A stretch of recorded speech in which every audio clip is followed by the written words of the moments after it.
Hello friends, welcome to the ISNA medical classes. Today we will discuss regarding organization and physical setup of operation theatre. First we will discuss about what is operation theatre. And operation theatre is the heart of any major hospital. Operation theatre है जो उसको क्या consider किया जाता है, ये भी किसी भी हॉस्पिटल का क्या होता है, एज ए हार्ट इसको हम कंसीडर करते हैं. And operating theatre, operating room, surgery suite और a surgery centre is a room within a hospital within which surgical and other operation are carried out. Operation theatre के अंदर क्या होता है, इसमें एक ऑपरेटिंग रूम होता है, सर्जरी सूट होता है, सर्जरी सेंटर भी जिसको हम बोलते हैं, जो कि किस में होता है, एक हॉस्पिटल के अंदर ये सारी चीज़ें प्रेजेंट रहती हैं. इसके अंदर हम क्या करते हैं, जो भी सर्जिकल प्रोसीजर होता है वो करते हैं और जो भी ऑपरेशंस होते हैं वो जो होते हैं वो कैरिड आउट किए जाते हैं. OTD are designed built to carry out investigate diagnostic therapeutic and palliative procedure of varying degree of invasiveness. So operation theatre के अंदर हम क्या करते हैं, ये कैसे करके बिल्ड आउट होती है, इसमें कोई भी चीज़ इन्वेस्टिगेट हो सके, डायग्नोस की जा सके, थेराप्यूटिक कोई भी पर्पज़ हो उसके लिए, पैलिएटिव प्रोसीजर जो होते हैं वो किए जा सकें, और जो भी इन्वेजिव प्रोसीजर होते हैं वैरिंग डिग्री के, मतलब डिफरेंट डिग्री के इन्वेजिव प्रोसीजर, जिसमें हम क्या करते हैं, ये डायरेक्ट इन्वेड करके, मतलब इसमें कोई भी कट करके, इसमें जो भी इन्वेजन करके जो भी ऑपरेशन हो वो किए जा सके, इसलिए क्या बनाए जाते हैं, ऑपरेशन थिएटर जो होते हैं, जिसमें इन्वेस्टिगेशन, डायग्नोस्टिक, थेराप्यूटिक और पैलिएटिव प्रोसीजर जो है विद द इन्वेजिवनेस ये सारे किए जा सकें. Many such setups are customized to the requirements based on size of hospital, patient turnover and maybe specialty specific. जो भी ये सेटअप बनाए जाते हैं ये कैसे होते हैं, कस्टमाइज्ड होते हैं. ये किस बेस पे बनाए जाते हैं, रिक्वायरमेंट के बेसिस पे बनाए जाते हैं, जिस अकॉर्डिंग जो भी हॉस्पिटल होगा, कोई हॉस्पिटल छोटा होता है, कोई हॉस्पिटल बहुत बड़ा होता है, कोई किसी का एक पर्टिकुलर स्पेशलिटी का हॉस्पिटल होता है, तो as per the speciality, as per the type जो हॉस्पिटल होते हैं वो बनाए जाते हैं. इसमें क्या क्या आता है, जो साइज़ के अकॉर्डिंग जो होते हैं वो बनाए जाते हैं. जैसे बड़ा हॉस्पिटल है तो उसमें ऑपरेशन थिएटर जो होगा एक बड़ा होगा, कोई भी स्पेशलिटी वाइज है तो भी उसमें ओटी जो होगी वो बड़ी होगी. जैसे जैसे जैसा टर्नओवर होता है पेशेंट का, उसके अकॉर्डिंग जो ऑपरेशन थिएटर होता है वो बनाए जाते हैं. Classification of operation theatre and design, इसमें क्या आता है क्लासिफिकेशन में, several basic design types are designed in surgical service department depending on the age of the facility and the physical design of the areas outside the department. इसमें क्या होते हैं, basic design जो होती हैं सर्जिकल सर्विसेज के लिए जो भी यूज़ होती हैं वो बनाया जाता है, जिसका अकॉर्डिंग जो डिपार्टमेंट है, जैसे कार्डियोवस्कुलर डिपार्टमेंट है या फिर जो है स्केलेटल सिस्टम, मतलब ऑर्थोपैडिक जो डिपार्टमेंट है स्केलेटल सिस्टम से रिलेटेड, तो उसके ऊपर जो भी depending on the age of the facility, जो भी फैसिलिटी हम अच्छी प्रोवाइड कर रहे हैं, कम अच्छी प्रोवाइड कर रहे हैं, तो उसके अकॉर्डिंग जो होते हैं जो ऑपरेशन थिएटर की जो फिजिकल डिज़ाइन होती है आउटसाइड द डिपार्टमेंट जो होगा वो सेट की जाती है. All surgery department are design within the idea of controlling traffic pattern are quickly provide each operating room. जो भी डिपार्टमेंट जो ये सेट किए जाते हैं ऑपरेशन थिएटर, ये कैसे सेट किए जाते हैं कि वहाँ पे बहुत ज़्यादा जो है वो रशी ना हो, जैसे बहुत ज़्यादा कभी कभी लोग जो हैं वो प्रेजेंट ना हो, तो ये कैसे out of the traffic control जो होते हैं, मतलब बहुत ज़्यादा रश ना हो जाए और ऐसे जो हो वो पर्टिकुलर जो एक स्पेसिफिक जो चीज़ें हैं वो की जा सकें, उस अकॉर्डिंग वो डिज़ाइन किए जाते हैं. With the necessary supplies during after each case while keeping clean and contaminated traffic pattern separate. इसमें क्या है, जो सप्लाई की जाती हैं, जो भी रिक्वायरमेंट होंगी ऑपरेशन थिएटर की वो सारी चीज़ें पहुंचाई जाती हैं. उसमें जो भी रिक्वायरमेंट हैं, जो भी आर्टिकल्स हैं, उनको क्लीन और स्टाइल जो होगा वो रखा जाता है, जो कि कंटामिनेशन के जो भी है वो पर्सन को ना पहुँच पाए, इसलिए वो ट्रैफिक कंट्रोल, मतलब लोगों को ज़्यादा से ज़्यादा जो लोग हैं वो वहाँ पे प्रेजेंट नहीं करवाया जाता, मतलब जो कम से कम जो लोग होंगे वो वहाँ प्रेजेंट रहते हैं, जितनी रिक्वायरमेंट बेस होगा वही चीज़ें रखी जाती हैं और उतना ही ह्यूमन रिसोर्स रखा जाता है. Most surgical suits are constructed according to a variation of one or more basic design. The basic designs are, जो सर्जिकल सूट्स हैं वो कंस्ट्रक्ट कैसे किए जाते हैं, वो बेसिक डिज़ाइन के अकॉर्डिंग जो होते हैं. जैसे भी बड़ा हॉस्पिटल है तो उसमें बड़ा ओटी थिएटर किया जाएगा, ऑपरेशन थिएटर जो होगा बड़ा क्रिएट किया जाएगा, तो एज़ पर द नीड जो होगा उसके अकॉर्डिंग जो ऑपरेशन थिएटर होते हैं वो क्रिएट किए जाते हैं. तो बेसिक डिज़ाइन क्या क्या टाइप की होती हैं, इसमें क्या होगा, फर्स्ट वन क्या है हमारा, सेंट्रल कॉरिडोर प्लान। जब हम कोई भी ऑपरेशन थिएटर बनाने जा रहे हैं तो हमें क्या करना होता है, सेंट्रल कॉरिडोर प्लान जो होता है वो सेट करना होता है। इसके अंदर क्या क्या आता है, these plans are two types. जो ये सेंट्रल कॉरिडोर प्लान है ये दो तरीके का होता है। फर्स्ट वन क्या है, race track plan, next one क्या है, होटल प्लान।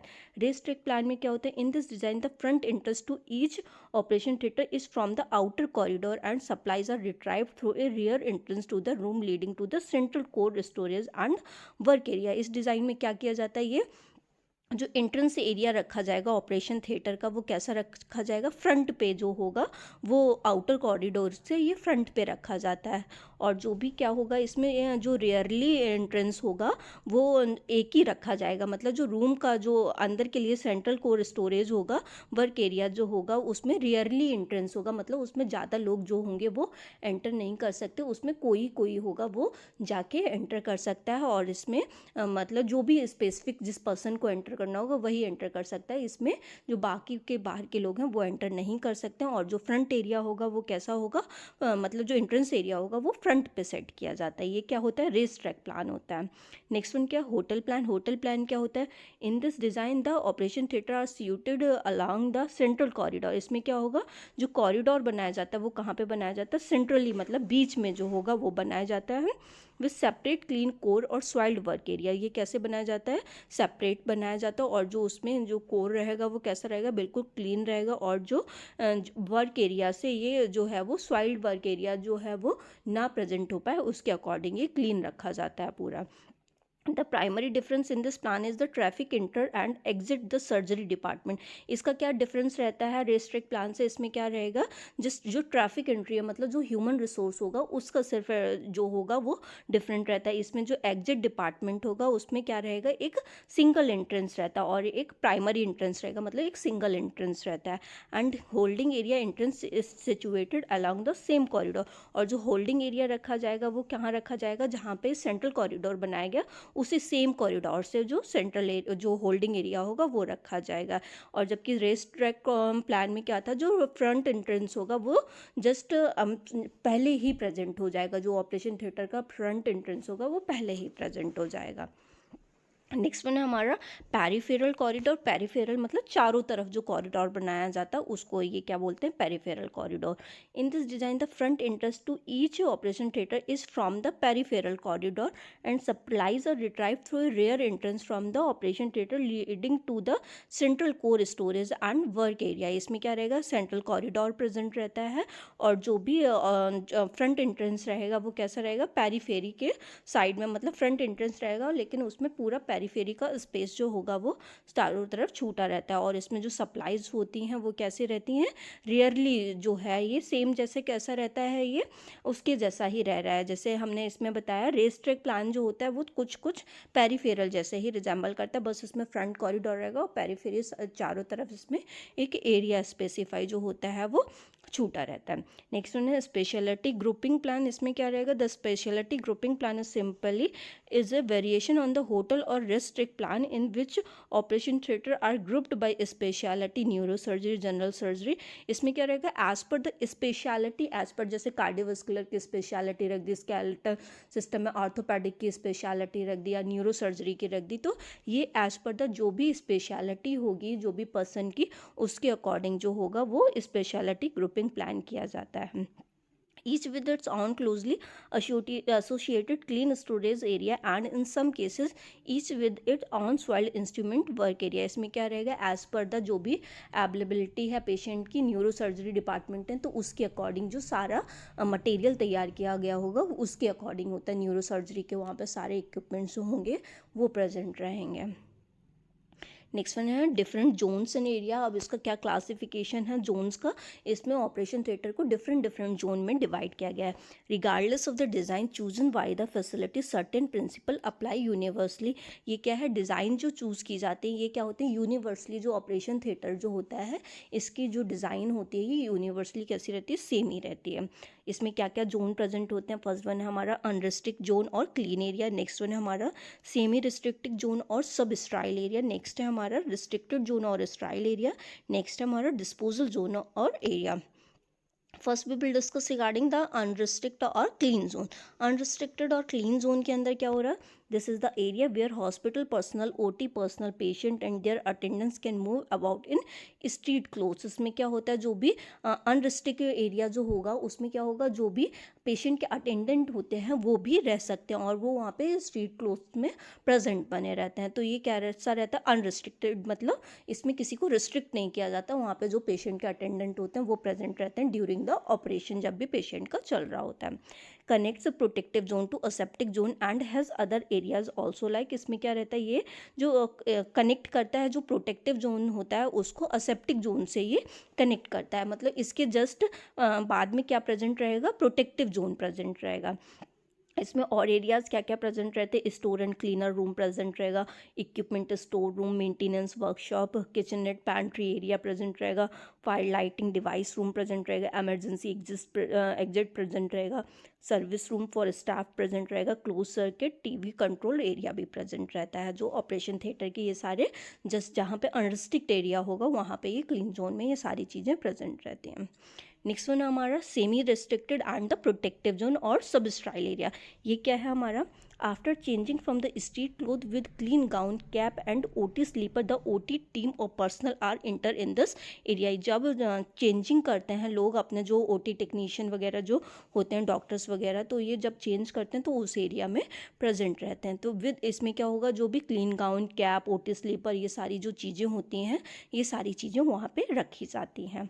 इट इंक्लूड्स, इसमें क्या क्या चीज़ें आती हैं, change room for all medical paramedical staff, इसमें क्या प्रेजेंट रहेगा, चेंजिंग रूम प्रेजेंट रहते हैं, जो भी मेडिकल और पैरामेडिकल स्टाफ होता है उनके लिए एज पर द कन्वीनियंस उनके वो प्रेजेंट रहते हैं।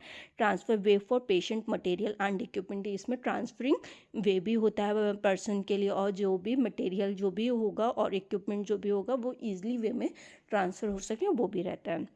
रूम्स फॉर एडमिनिस्ट्रेटिव स्टाफ, जो भी एडमिनिस्ट्रेशन कर रहा है, जो भी मैनेजमेंट कर रहा है वो उसके लिए भी रूम्स प्रेजेंट रहते हैं। स्टोर्स एंड रिकॉर्ड रूम होता है, pre and post operative rooms present रहेंगे इस एरिया में।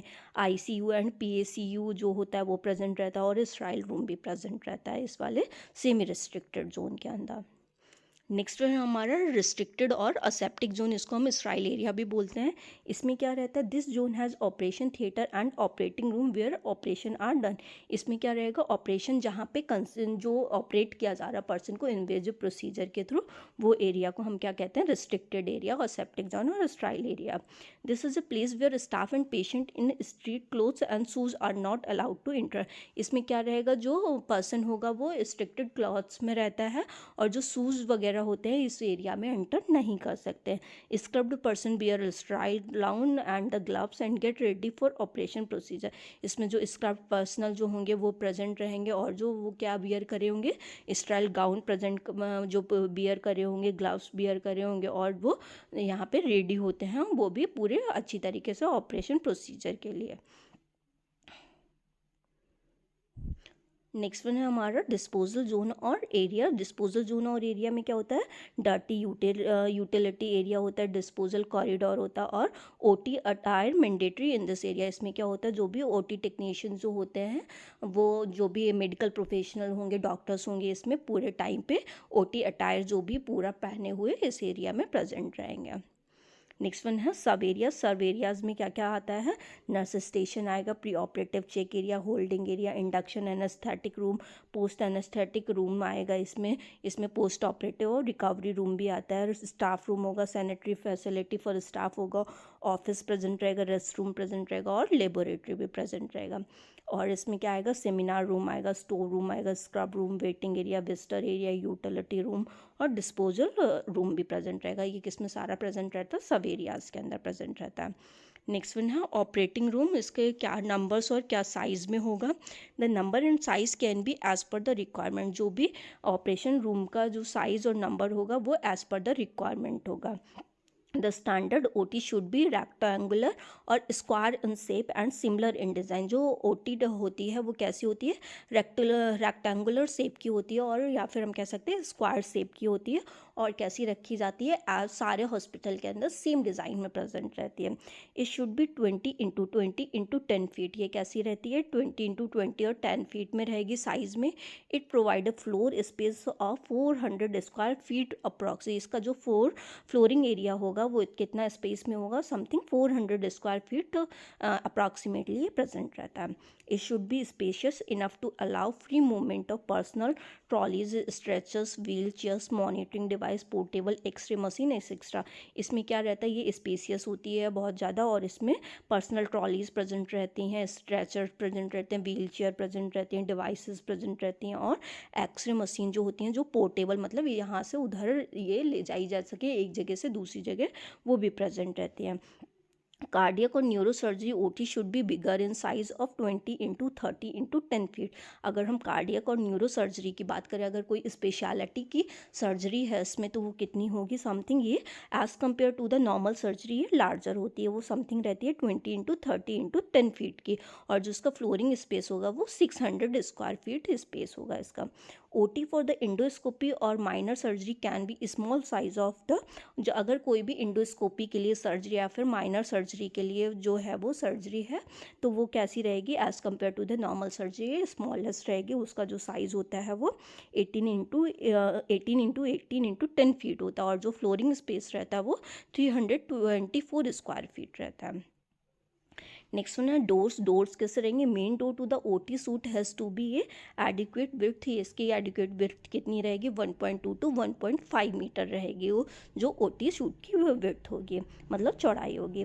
The door of each OT should be spring loaded flap type with sliding door are preferred as no air current are generated. इसमें जो OT shoot के जो flat जो भी रहेगा, जो डोर्स रहेंगे वो कैसे रहते हैं, फ्लिपिंग काइंड ऑफ रहते हैं, जो इसको हम स्लाइड करके बंद कर सकें, जैसे एक जगह से दूसरी जगह, जैसे स्लाइडिंग वाले जो डोर्स होते हैं वो प्रेजेंट रहते हैं, क्योंकि इसमें जो सर्कुलर एयर जो होती है वो कोई भी करंट जनरेट ना कर सके, इसमें कोई भी एयर वगैरह वैसी ना आ सके जिससे कंटामिनेटेड पोर्शन हो जाए।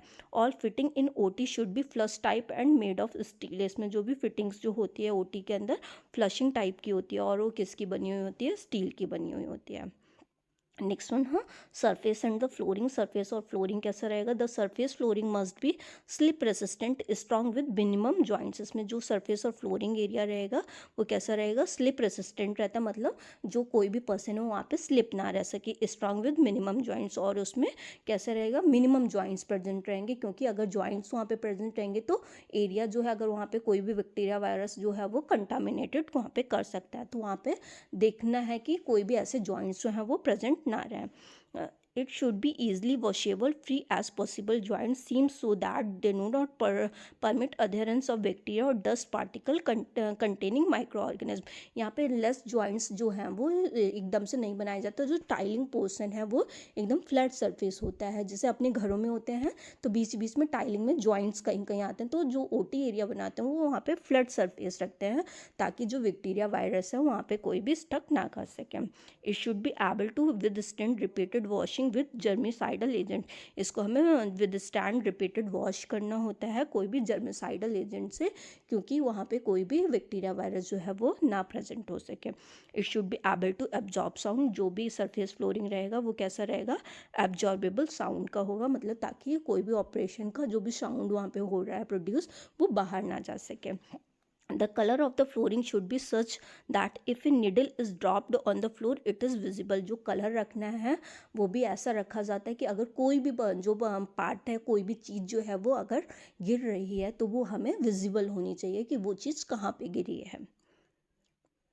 वॉल्स कैसी रहें, the wall, ceiling and floor surface should be made of hard fire resistant smooth non porous material. जो वॉल्स बनाई जाती हैं वो कैसी रहती हैं, सीलिंग वाली रहती हैं, और फ्लोर सरफेस कैसा रहना चाहिए, हार्ड फायर रेसिस्टेंट, मतलब वहाँ पे कोई भी आग वगैरह जो है वो लगे तो फिर वो नहीं लग पाए, ऐसे करके फायर रेसिस्टेंट जो होती हैं वो बनाई जाती हैं।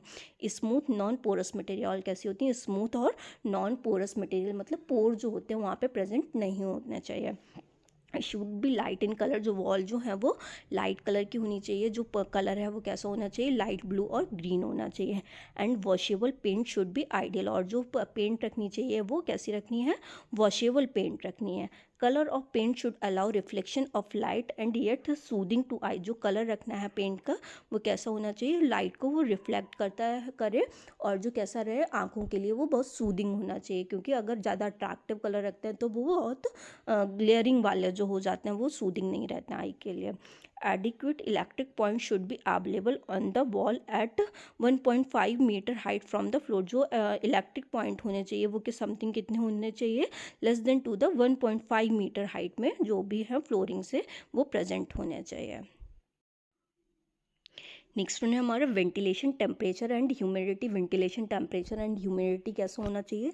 The OT require effective ventilation that will control temperature. जो ओटी का टेम्परेचर और वेंटिलेशन होना चाहिए वो कैसा रहना चाहिए? एक्यूरेट और एडिक्वेट टेम्परेचर जो है वो होना चाहिए। वहाँ पे ज़्यादा ह्यूमिडिटी जो है वो ओटी के अंदर प्रेजेंट नहीं होनी चाहिए, क्योंकि अगर ह्यूमिडिटी प्रेजेंट होगी तो वहाँ पे जो माइक्रो ऑर्गेनिज्म जो होते हैं वो ग्रो करने के चांसेस होते हैं वो हो जाते हैं। The ventilation in OT should follow the principle that a direction of airflow should be take place from the sterile to the clean zone। जो वहाँ का वेंटिलेशन कैसा होना चाहिए वो प्रिंसिपल को फॉलो करना चाहिए कि जो डायरेक्शन है वो कैसा हो, एयर फ्लो का जो sterile to the clean zone होना चाहिए, मतलब स्टाइल एरिया से वो क्लीन जोन की तरफ आना चाहिए। And from the zone to the class clean area, और कैसा होना चाहिए? क्लीन जोन से लेस क्लीन एरियाज़ की तरफ उसका डायरेक्शन रहना चाहिए, क्योंकि जो अगर कोई चीज़ कंटामिनेशन एरिया भी आ रहा है तो वो जल्दी ईजिली फ्लो आउट होके वो बाहर निकल जाए। There should be no open window in the OT. कोई भी ओपन विंडो नहीं रहनी चाहिए ओटी के अंदर। And sliding door of the OT should be open from the OT towards the sub style zone. जो भी स्लाइडिंग डोर होने चाहिए ओटी के अंदर वो कैसे होने चाहिए?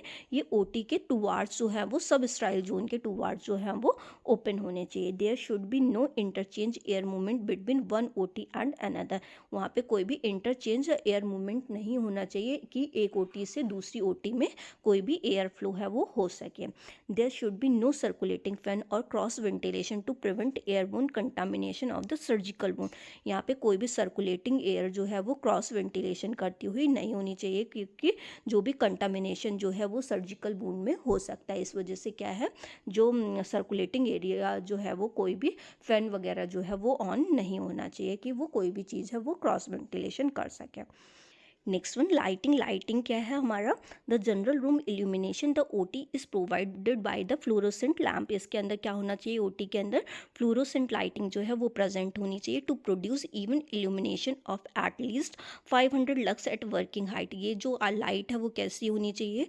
पूरे इल्यूमिनेटिंग करती हुई 500 लक्स में समथिंग, इसका वर्किंग हाइट जो है वो 500 लक्स में होना चाहिए with minimal glare are preferred. इसमें क्या ऐसी लाइट होनी चाहिए जिसका ग्लेयरिंग जो है वो कम से कम हो।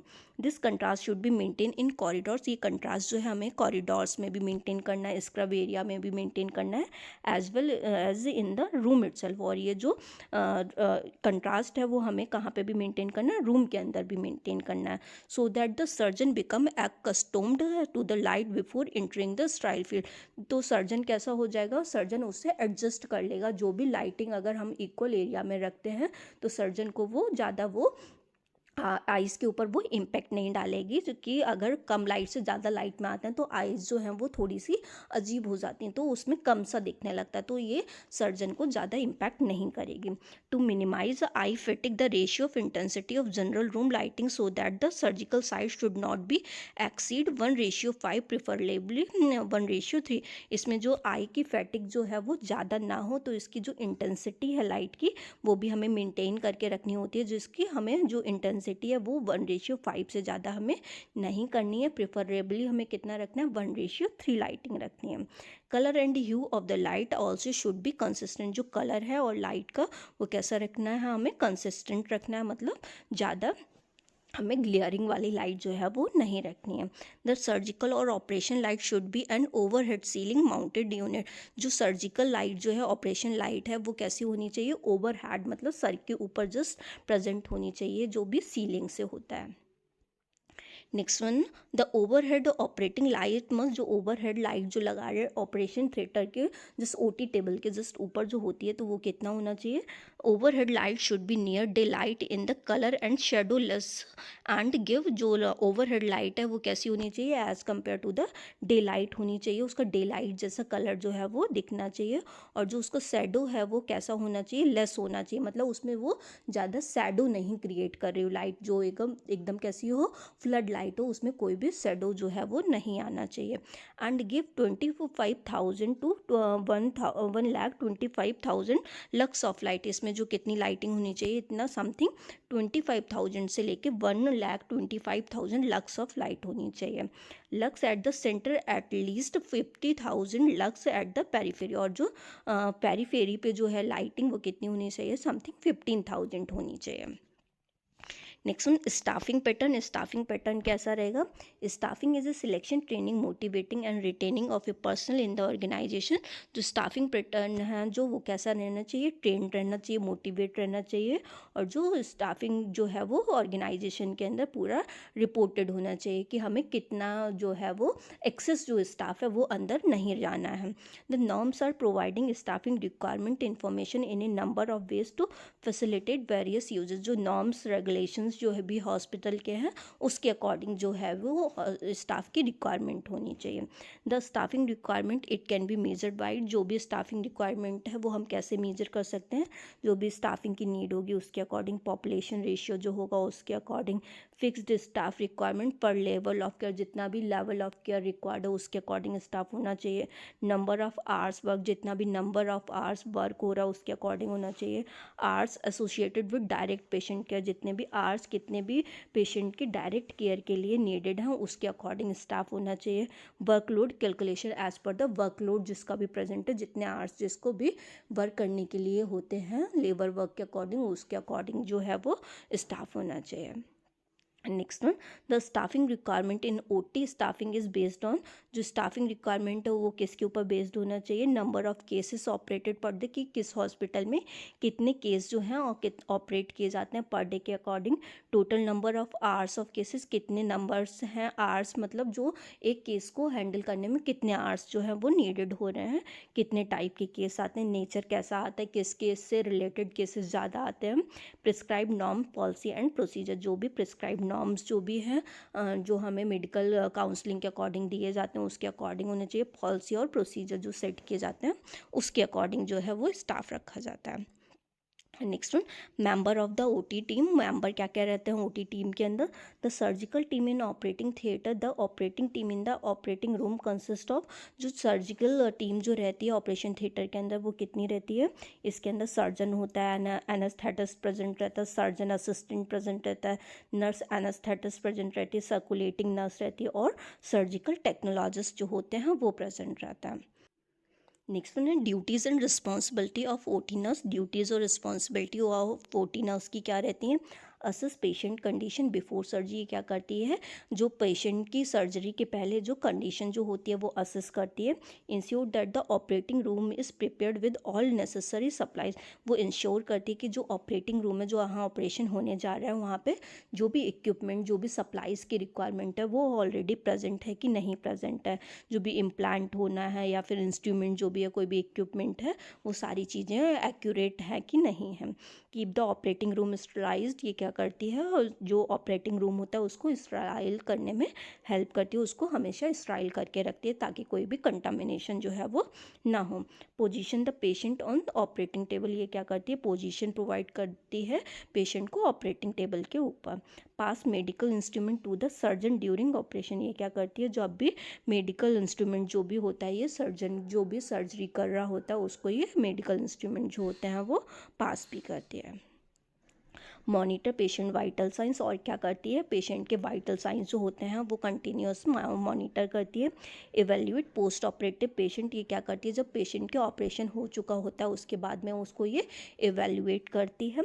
रिव्यू चार्ट्स और for completeness in accordance with documentation protocols prior to and after the surgical procedure, ये क्या करती है? सारी चीज़ों को अच्छी तरीके से रिव्यू करती है पेशेंट के ऑपरेशन होने से पहले कि सारी चीज़ें एज़ पर द पॉलिसीज़ हैं कि नहीं है, पेशेंट की कंडीशन जो है वो सही है कि नहीं है, पेशेंट जो सर्जरी के लिए बिल्कुल प्रिपेयर हो रहा है कि नहीं, उसको चीज़ों को देखती है कि वो कंप्लीट है कि नहीं है। जो भी डॉक्यूमेंटेशन के जो भी प्रोटोकॉल्स होते हैं उनको फॉलो करते हुए ये प्री ऑपरेटिव और पोस्ट ऑपरेटिव केयर दोनों करती है। Adhere to the all relevant health and safety standard. ये क्या करती है, जो भी हेल्थ रिलेवेंट जो भी चीज़ें हैं उन सेफ्टी स्टैंडर्ड से रिलेटेड उनको ये पूरे अच्छी तरीके से फॉलो करती है और ये सेफ्टी मेजर्स को फॉलो करते हुए सारी चीज़ें करती है। Communicate with patient, teammates and physician to ensure continuity of care. ये क्या करती है, पेशेंट से कम्युनिकेट करती रहती है, जो भी टीममेट्स होते हैं, जो भी ऑपरेशन कर रहे हैं, जो उसकी टीम में मेंबर्स प्रेजेंट है उनसे कम्युनिकेट करती है, फिजिशियन से भी कम्युनिकेट करती है और उसकी जो भी कंटिन्यूटी ऑफ केयर जो भी पेशेंट की होनी है उसके रिगार्डिंग ये पेशेंट फिजिशियन जो सर्जन होगा उससे कम्युनिकेट करती है और पेशेंट की हेल्थ वेलबींग के लिए काम करती है।